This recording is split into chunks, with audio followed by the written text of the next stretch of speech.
Hey everybody, Larry Lawton here. Do I have a good video for you today? This video is going to be about the new law going into effect. It's called the No Cash Bail Law in Illinois. Is going into effect in January. We're going to talk about that here right today. Before I get started, please check me out on YouTube, member programs, Discord, Patreon. Check the book out, Gangster Redemption, Doing Well. Remember, the cigar launch is just about here.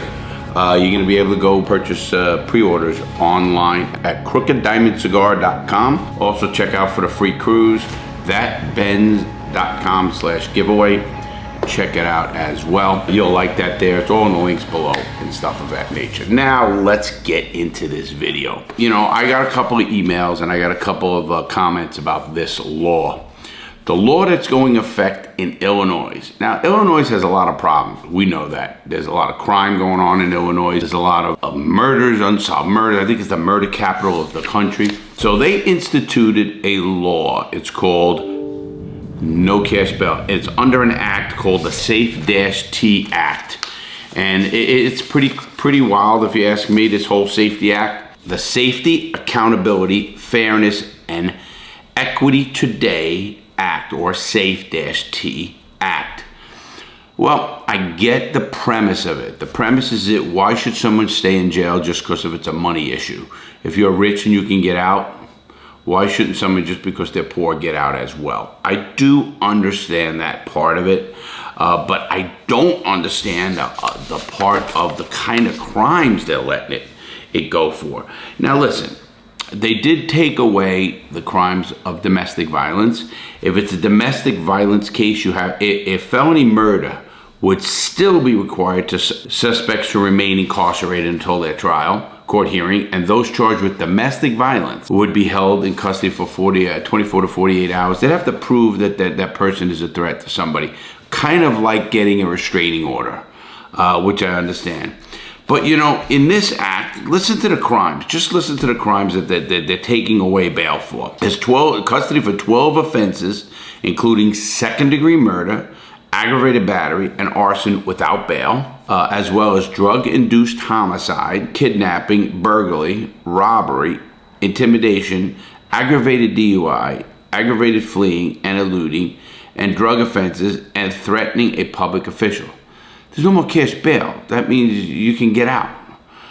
When they say no more cash bail, that means you get out on those charges unless you're a real threat. Now, reading into this, again, there's a lot of reading into it. How much of this really does the judge not have a say? I'm always a believer that we need to have a fair and just system for all people, all races, all socioeconomic background people, no matter how much money you have. And all genders. I don't think a person who does a violent crime and is a woman is just as dangerous to me as a person who is a man. You know, you might not think that, but believe me, it's true, and I believe that. So imagine a defendant who murdered his wife, to whom no longer poses a threat, being released because of this ridiculously limited legal standard. This is a person saying, meaning, for you not to get out on a crime of aggravated violence. And aggravated violence should be something that, hey, are you a threat to somebody? See, what people don't know already, there's only two ways you don't get out of jail without a bond. It's if you are a threat to the community or if you are a flight risk. Now, what these judges are going to do are they're going to put these people on a lot of restrictions, which is house arrest, which is monitoring and stuff of that nature. But is that enough? I don't know. I mean, listen, I am all for criminal justice reform in any way possible. But at what point can a cop not arrest you? Let me tell you what the law states here. If a police officer catches you for trespassing and you file a complaint, let's say it's my house, I file a complaint for somebody trespassing, they can arrest that person. Now they can't. They can only issue him a summons. Now what does that mean? This really, what do you mean issue him a summons for trespassing? You come to the scene as a cop. He's on my property. I want him trespass. Get off my property. Now does the cop physically take him off the property? Probably not. He issues him a ticket. The guy says, fuck you, and stays there. Can he still stay there?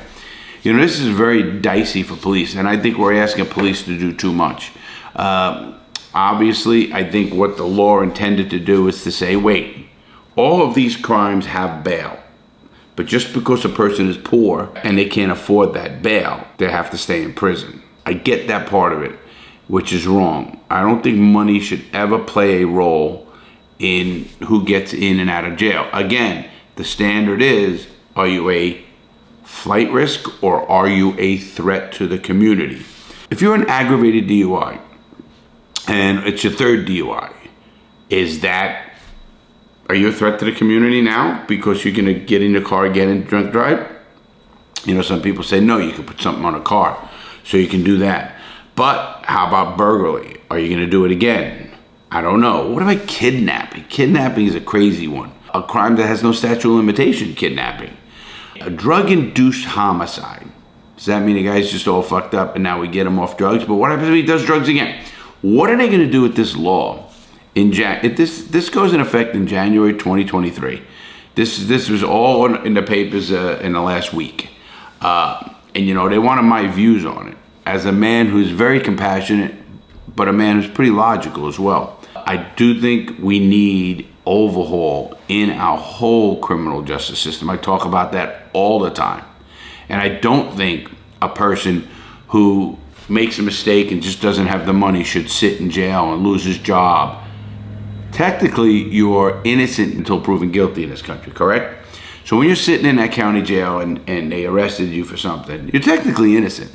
Now, because you don't have the money to go bail out and then go back to work the next day, you now are going to lose your job, stay in jail. What are you going to do then? You know, I mean, now we have a person who has no job, still in jail. And now they find out not only is he innocent, or it was a crime that shouldn't have been where he lost his job. So that's the debate right now we're having. And Illinois people, obviously the Democrats want this law and the Republicans don't. But it's funny. Who's going to complain? Who complains about crime the most? Who? I don't know. Is it the Democrats or is it the Republicans or is it both? Listen, nobody wants crime in their neighborhood. I didn't get bail. Larry Lawton did not get bail, although there was a bail and there was an actual number. I mean, we offered to put up $500,000, my family, to get me out of jail. But they had no bail for my crime. Mine was an aggravated robbery. Mine was robbery, I mean. So did I deserve bail? Probably not. You know, I always say, though, I think everybody should get bail, especially if it's a high number bail, especially like El Chapo or rich people, because if they jump bail and they leave the country, we just got all their money. And after you get their money and they're never coming back to this country, so what? You think you're stopping the drug trade because El Chapo's in prison? No, I know that sounds ludicrous, but it's not. It's not as ludicrous as it sounds. Bail bail was only there to show that you needed to show up in jail. The bail was put there for people who live in a community. Hey, listen, if you put up this money, we know you're coming back. And it's for flight risk people, mostly for flight risk. And again, if you're facing an aggravated kidnapping or a drug-induced homicide, a charge, second-degree murder. If you're facing second-degree murder, are you fleeing? I don't know, are you? I mean, usually when you go in front of a judge, you have to show that you're not a flight risk. Here's my passport, here's this. There's no way I could leave the country anyway. And so I'm coming to court. Now, I get that part of it too. Are they coming to court? This one case, everybody expects me to just go one way or the other on these cases. I still believe these should be individually looked at by a judge, a neutral judge who says, wait a minute, this young man, I don't care where he's working in 7-Eleven, I don't care where he's working. He's trying to feed his family. It's his second case. Yes, he did get a DUI. Yes, something happened. Yes, he was in the room when something happened. And should he lose his job and lose everything because he can't afford bail and then fight the case later? I don't believe that. I don't believe that should happen. I don't believe a person should be afforded to be released from prison because of a money issue.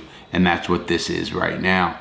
And this affects lower income people, this law. Because if you have money, you're getting out of jail anyway. You know, you're going to bail out of jail. Or you're going to get somebody put up. You ever see a celebrity or whatever it is, they all get out and they all do their thing. That's every one of them. That's exactly what happens.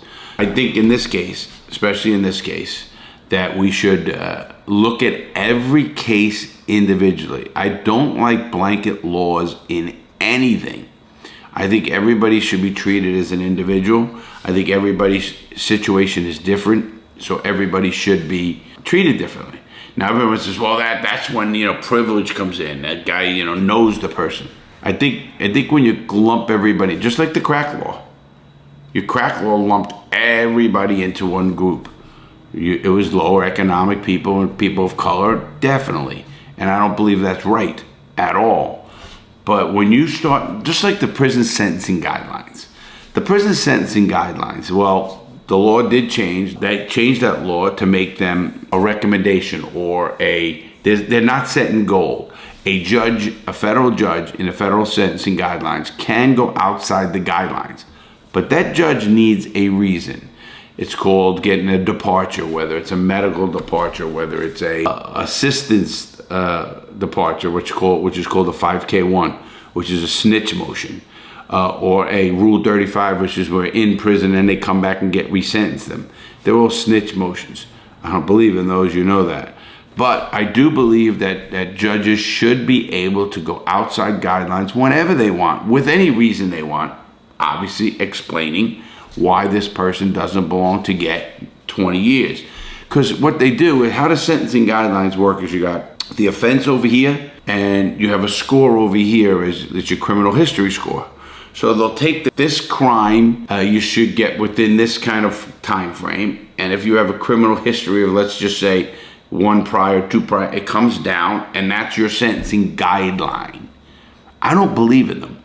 I think guidelines should be, I think a judge has to have an idea. Hey, where does this go? What do I think is right? But I think if a judge has been on the bench long enough, they should be able to say, wait a minute. I'll give you a little quick story. A young kid, a friend of mine, comes to prison. The sentencing guidelines gave him, I think it was 2 to 5 years or 24 months to 60 months or 30-something months, 36 months to 60 months on a robbery of a bank with a note.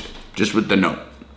Well, the law states that if you possess a gun, not brandish it, not fire it, not even, wave it around, nothing.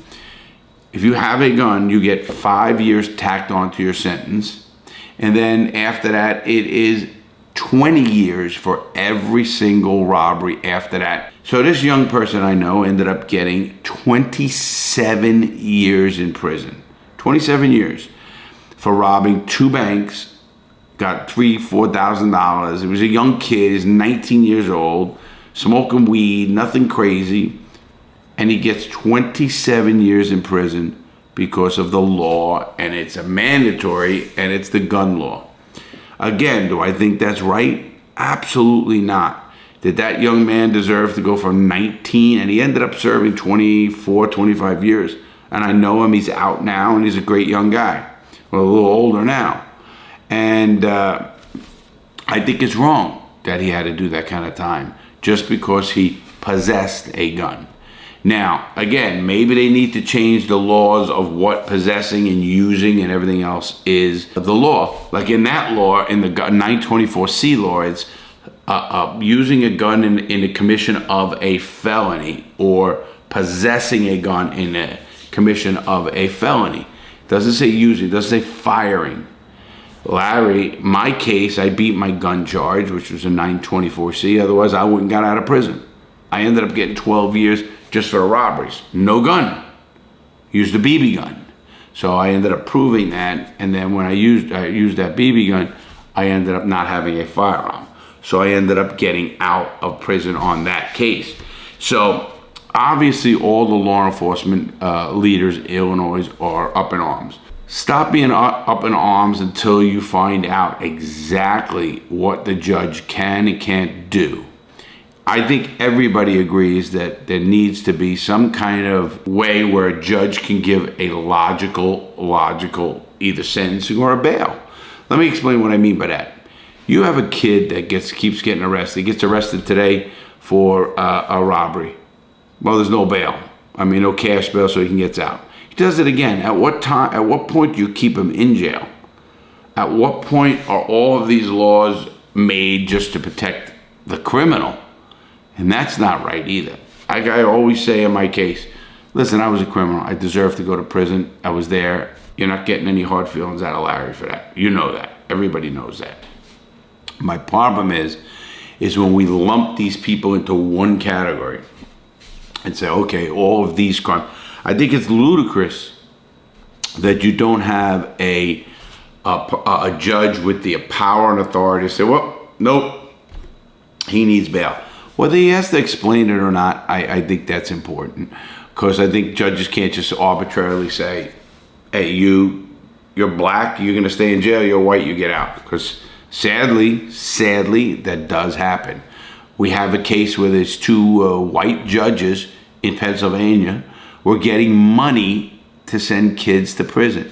Getting money to send juveniles to prison. So anybody out there said, that doesn't happen. It happens. Sad as it is, it happens. Where there's human beings, there will be mess ups. But on this case, this House bill in Illinois, House Bill 163, I'm not buying it. It's a 611-page amendment to House Bill 163, a massive police reform initiative introduced by Illinois legislative of the Black Caucus, is the Pretrial Fairness Act, which would abolish cash bail. Now, I don't know, again, the reason for cash bail, to assure somebody comes back to court. So I am understanding that part of it, but I am not understanding the types of crimes they are giving people a bail or no bail, give them a ticket or whatever it is. I think they can have a lot more problems. Listen, Illinois has a lot of problems as it is. I think they're trying to just fix everything with one sweep of a pen, and I don't think you can do that. I think if they would have took the laws and took judges and held judges more accountable, I think we need to hold judges more accountable. I think we need to hold prosecutors more accountable. I think when a prosecutor indicts somebody or falsely does something, they should be held accountable. I mean, there's no way we could keep letting these prosecutors go after people who don't deserve to go after, and all of a sudden, there's no accountability on the prosecutor's part. See, the problem with all of this is the accountability issue, in my mind. Somebody's not held accountable. Listen, if a judge is stupid enough to let certain people out of jail that don't belong out of jail, he should be held accountable. How? That's something I think legislators should come up with and people should come up with. But we need to do something. I hope you all agree with that. I hope you all agree that it's not right to keep somebody in jail who just doesn't have the money, and now he's going to lose his job and he's going to lose everything else. So I want you to think of it on that end. I also want you to think of it on the other end of how do you keep giving somebody you keep getting out and you keep committing the same offense. And again, there's going to be pretrial release conditions for offenders, something local pastors have been pushing for, in Illinois, of course. Instead, a judge would issue pretrial release conditions for offenders, something local pastors. And here's what they're talking about. They could institute a case owns merit and apply the law accordingly. That's Meyer. Henley says the law prohibits judges from doing that. The Safety Act. It prohibits judges from doing what I'm just saying. Well, I mean, it's a tougher subject, but what do you think? I want to know what you guys think. I'm up in the air. I think this is not good. I think law enforcement has a point, but I think also the community has a point. And I think the real solution here would have been to give judges a better leeway on how they can handle each case, because it's not black and white. When we think every case is the same, that's when we make the mistake. Well, let me know what you think. Have a great day, everybody. Please stay safe, and I'll see you Sunday.